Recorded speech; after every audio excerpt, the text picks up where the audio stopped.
Hey, it's James Nicholson. I'm just courtside at Madison Square Garden, just been watching the New York Knicks. You can see the logo on the court there.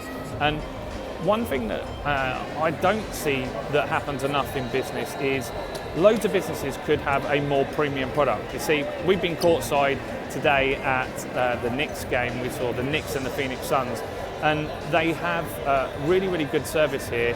They have opportunities to buy more expensive products, but they also look after you very well here. So while we've been here as VIPs courtside today, out the back there's been like really, really good complimentary food and drinks and stuff like that, and it gave us an opportunity. In fact, we met Gary Vaynerchuk and hung out with him at half time, which was really cool.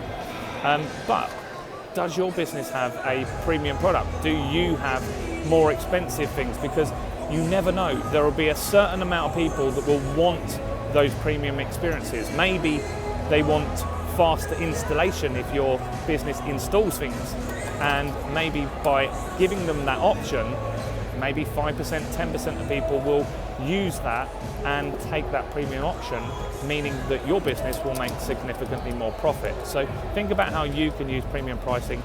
It really, really will make a big impact on your bottom line. Most businesses aren't doing it, and it's a real, real shame. Anyway, that's it from me. I'll see you guys soon. Bye for now.